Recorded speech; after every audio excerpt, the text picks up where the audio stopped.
Hi, magandang araw po sa ating lahat. Munting kaalaman nga pala. Nako, ito, Kiko Barsaga.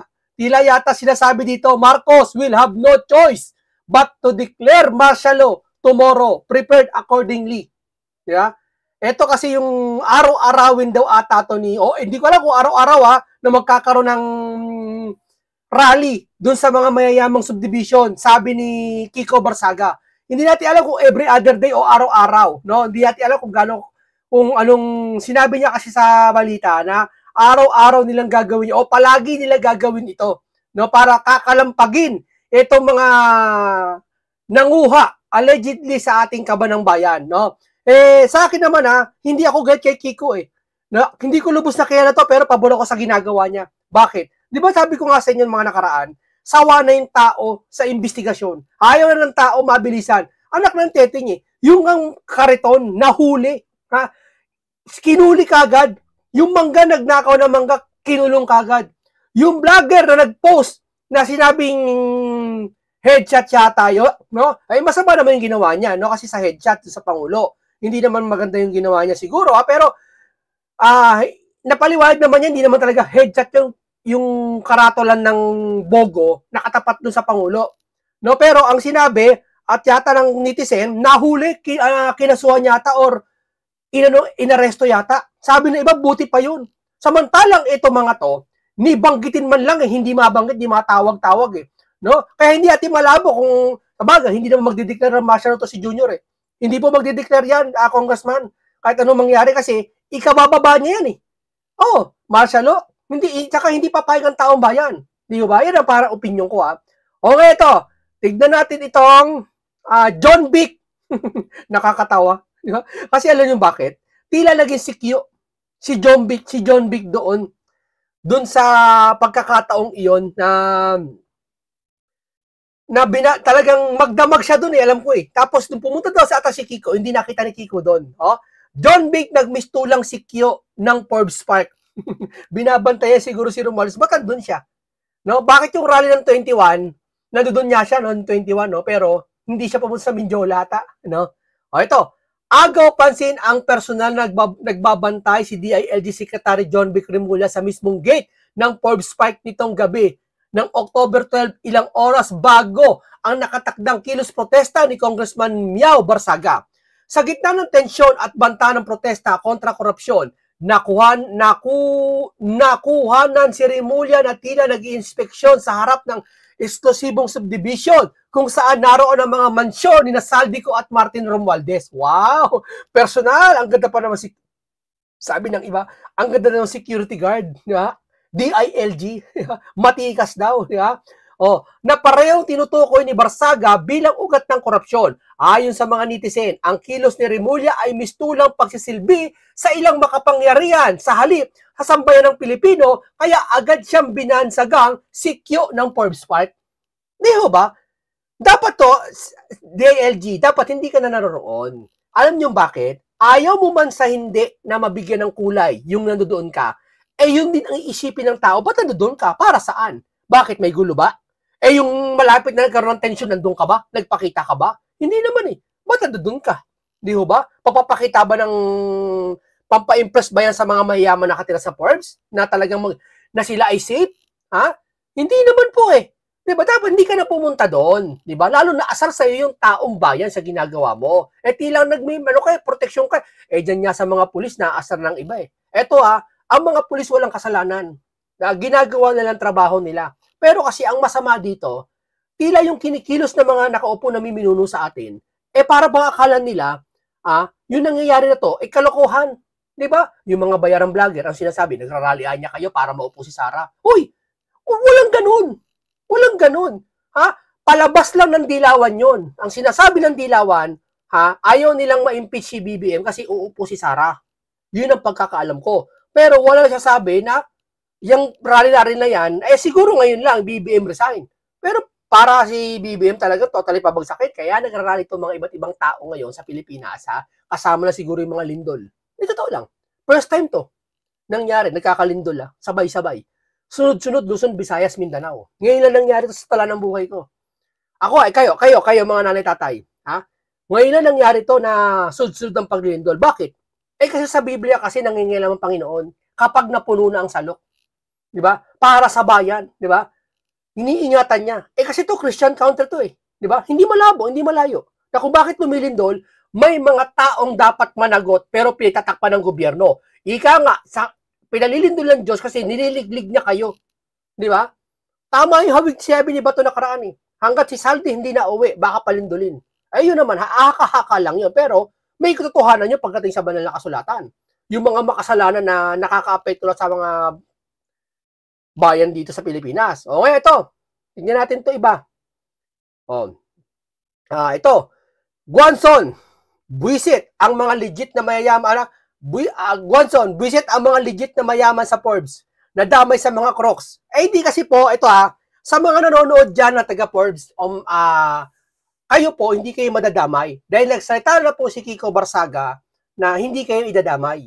Ang target lang po dyan ng taong bayan, si Romualdez at si Saldi. Bakit ang target? Para saktan? Hindi naman eh. Siguro para ligligin sila, i-call up sila na lumabas naman kayo, magpaliwanag kayo sa taong bayan. Hindi yung taong bayan pupunta dyan para kalampagin lang kayo. Yun ang gusto eh.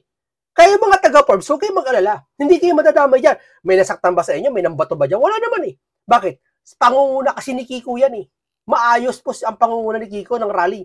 Hindi po yan katulad na sa Mindiola, siya sabi nyo, batuhan ng bote, batuhan ng kung ano-ano. Hindi ho. Maayos to nakikipag-usap.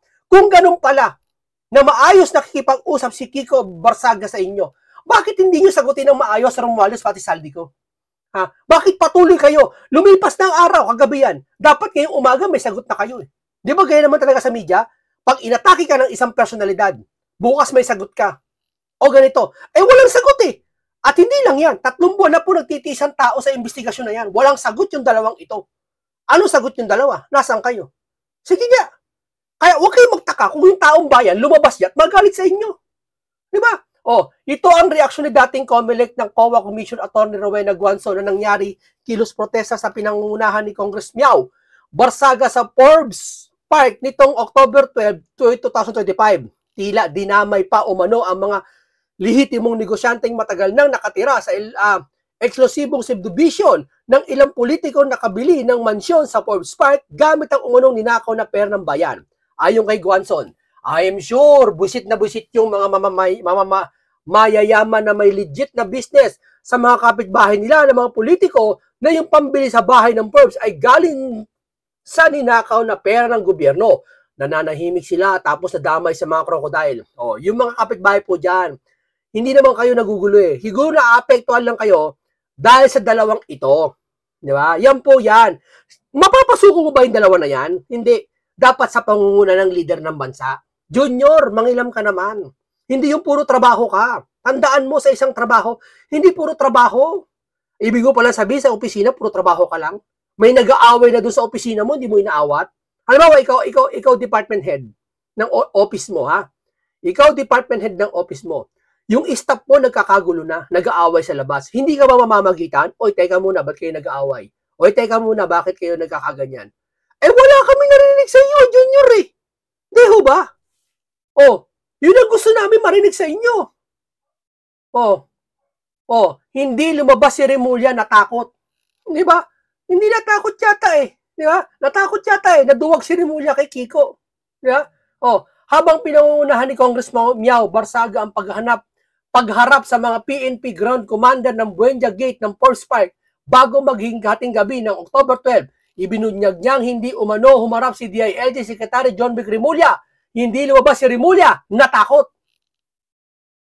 Sa kahit ano pa mang kadahilanan, Remulla, nang pumunta ka doon, natila yata para kang sikyo, nag-observe ka doon. Tapos siguro umalis ka o doon ka pa sa loob, di ka lumabas. Dahil andyan na si Kiko. O kaya umuwi ka sa kahit anong kadahilanan pa po.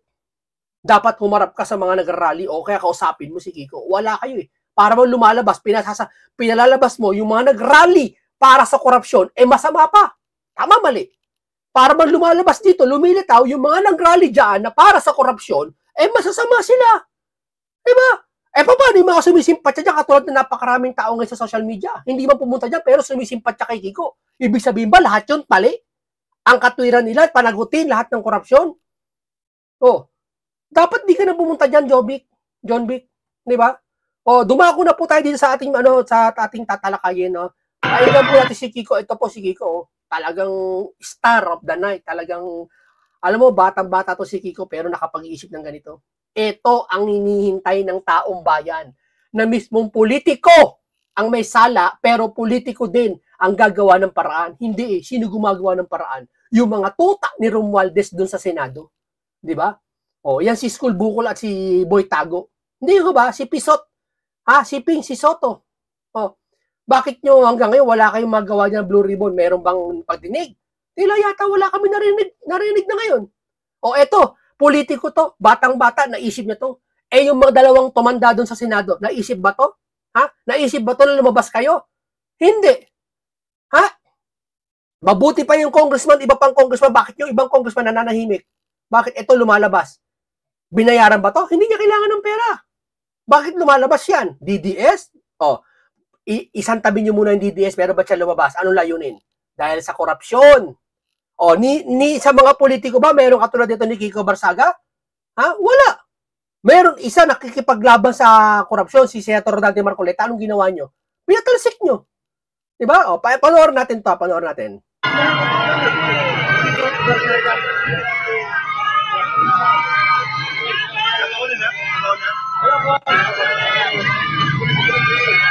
Grabe.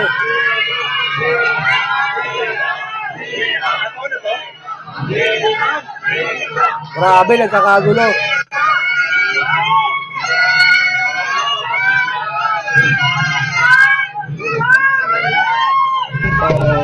Instruction to you.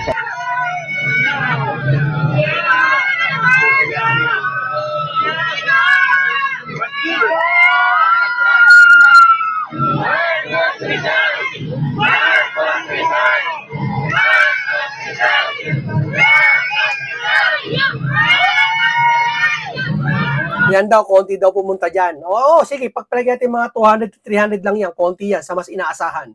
Pero tignan mo naman yung mga supporter niya sa Facebook. Bagaman wala sila dyan, pero makikita mo naman, kay Kiko lahat, nakasuporta lahat, di ba? Sipin nyo na lang, huwag na kayong bumase, ang hirap kasi sa inyo, pag may nagrally, nabase kayo sa dami. Hindi, sapat na yun sa social media na may kumampi sa mga nagrally. Ano mga sinasabi nila? Iisa tunog nila eh. Iisa mga tono nila. Ano yon? Marcos resign ba? Hindi. Yung iba lang siguro yon, mga DDS. Pero ano mga tunog nila? Anong tono nila? Iisa tono nila. Panagutin at kausapin tong dalawang ito, si Romualdez at si Saldi. Anong ginagawa? Dapat ang nangunguna niyan yung mismong leader na natin. Ikaw lang ang may kakayahan po eh. Hindi ba? Makapagpapaalam ba ang isang kartero dun sa isang bahay na papasukin niya para dalhin yung sulat na kung hindi alam na may-ari? Makakagawa ba ang isang construction worker dun sa isang bahay na utos na ng katulong niya? Hindi. Halimbawa ako, construction worker ako, gagawa ako sa bahay mo. Papasok ako, papayag ka?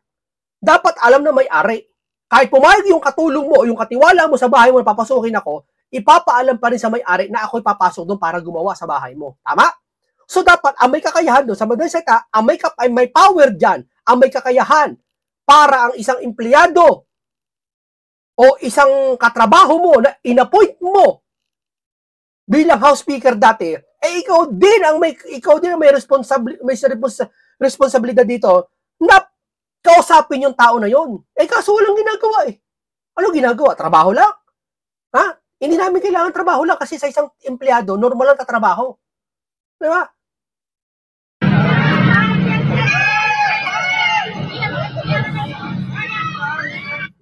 Dasma Village. Medyo nagkakaroon na po ng tensyon sa pagitan ng mga rallyista at mga pulis.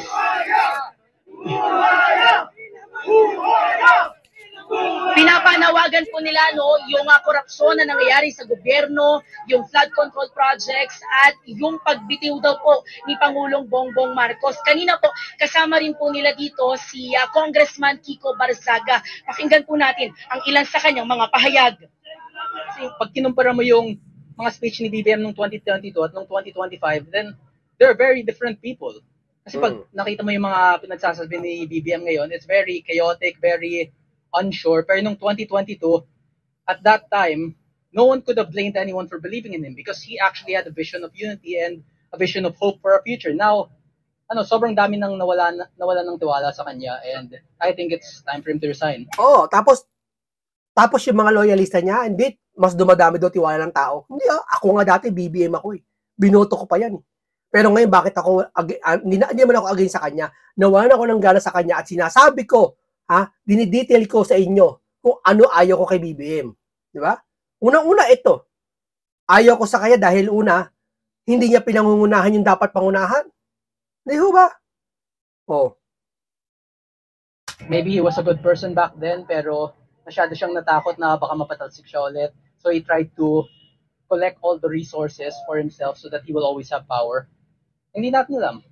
I can't speak for BBM or in BBM's behalf, but for Marcos, I just hope he starts to understand what the people feel about it. Hindi man namin kailangan sabihin kung anong oras kami magpo-protesta, pero sila, hindi nila sinasabi kung anong oras sila nagnanakaw. They're stealing anytime, so we're protesting anytime. Ganun yun. Well, firstly... Tama, ang ganda ng katwiran niya. Hindi naman sila nagpaalam kung kailan sila magnanakaw eh. Di ba? O, hindi dapat magpo-protesta din sila, hindi alam kung kailan. O ngayon, ito, bonus lang to kasi pinaalam sa inyo ni Kiko kung saan at kailan. At kung ano oras. O, pero sa susunod, siguro, hindi na alam kung saan pupunta si Kiko ngayon. Di ba? Isa lang ibig sabihin ito, isa lang ang solusyon nito para matigil ang mga rally na to. Iharap si Romualdez at si Saldi. Kung si Saldi hindi makauwi ng bansa, parang tilayat nagtatago na, edi si Romualdez na lang, paharapin sa Senate. Eh kaso walang Senate, walang blue ribbon. Kita mo yung dalawang dalawang bugok na doon sa Senado? Ha? Asa naharap si Romualdez ngayon? Sa ICI? Nakatago? Nakapribado? Saan naharap? Alam ba namin kung kailan naharap yung tao na yon? Ha? Di ba? I'm not the only government official that is protesting. There are plenty of other protesters from different sides of the government. From the Senate, we have people who joined the Trillion Peso March, and from Congress as well. So we have different methods, but at the end of the day, what we want is to just get the money of the people back and to imprison those who have stolen it. Well, it grows every day. We are growing, and that's what's important. And hopefully, once they see the potential damage corruption is causing our country, our numbers will grow even more and more. Wala ko ibang magawa today eh. Bored lang, imbis na maglaro ako, mag-games na ako sa bahay or manood mga movies. At least I am doing something productive, and this is part of my role as a public official. Kailangan talaga nating labanan ng corruption. And if I cannot fight from within Congress due to the lack of numbers, then here where I do have numbers is where I will fight. Nantanungin natin si Congressman kung ano ang kanyang masasabi kay Presidente Bongbong Marcos. Ito ang kanyang pahayag. Ano sabi? Di ba? Diyan sila asar na asar, abnormal daw. O, teka muna. Okay na itong ganito, parang tila yata abnormal na kumilos. Pero matino kung mag-isip pag sa totoong buhay na. Di ba? Kesa naman yung mga matitinong pag-aaral dyan, nag-edukado, nagtapos, nag-goberno ng ilang beses, mayor pa, lahat-lahat, nangurakot naman. Di ba? Okay na to. Wala nakaka-apekto, nakakapagpasaya pa. Eh, yung mga nangurakot. Pero wisyo sa bayan. Hindi tayo. Start listening to the people, or maybe you won't have the opportunity anymore if it's too late. Kasi at the end of the day, you are brought to that position by the people, and once you start considering your family above the family of others, then the people will do the same. They'll start considering the interests of their own families over your family. Okay? Because the people believed in you, and there are still some who do. The question here is now, should they continue believing in you? And could you give a reason for the people to continue believing in you? Kasi marami nang nawalan ng tiwala sa kanya. We believed in you, all of us did actually. We all thought you would make things better, but things are not better. Our economy is collapsing. The peso is rapidly deteriorating. Our stock market also crashed. And now we are facing instability in Mindanao. There's a possibility of secession again. What else? Hundreds of billions have been stolen. So investors are losing confidence in our government, and there might also be mass resignation soon in the reserves, the military, due to loss of confidence for the government. So it's all Marcos's choice.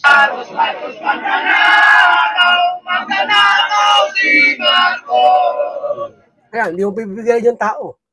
Diba? Hindi mo pipigilan. Halimbawa, kung hindi naman talaga magnanakaw si Marcos, bakit pinagbibintangan ng mga to? Bakit? Eh kasi ikaw mismo eh. Dapat kumikilos siya. Na si Romualdez hindi naman ibibigay sa taong bayan eh.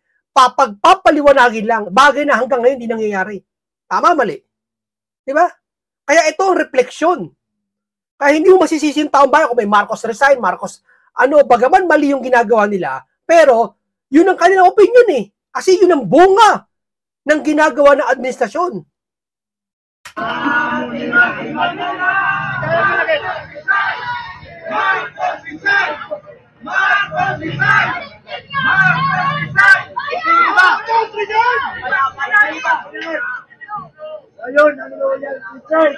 Minsan, ang inyong mga sweldo, ang inyong mga ATM ay nakasanla pa.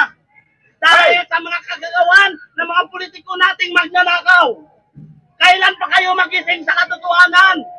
Walang nakasaad sa konstitusyon natin na kampihan ninyo ang mga politikong magnanakaw. Hanggang kailan kayo magbulag-bulagan sa nangyayaring panakawan sa ating bansa?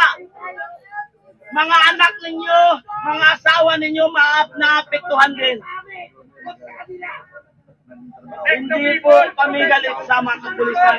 Ang nais lang po namin magising kayo sa totohanan.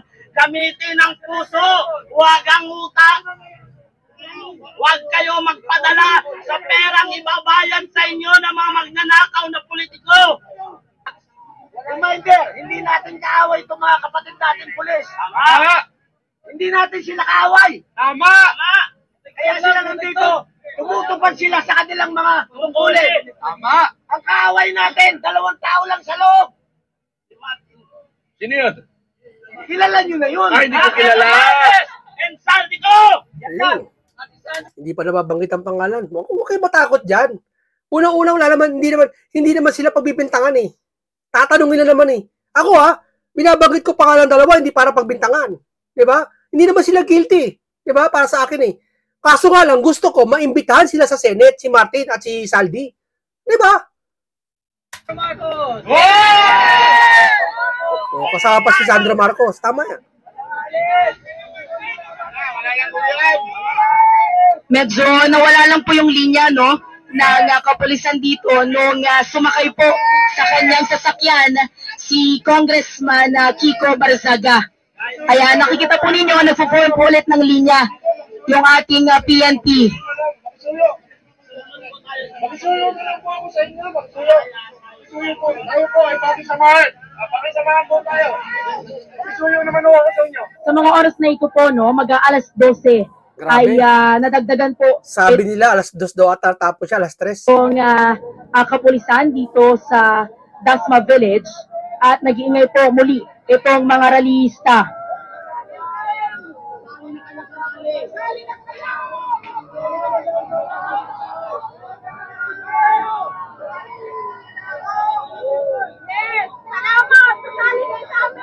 Oh, yan po ang ating reaction video para sa araw na to. Maraming salamat po. Ngayon po sa atin lang lilinawin ko lang marami kasi nagrereklamo eh.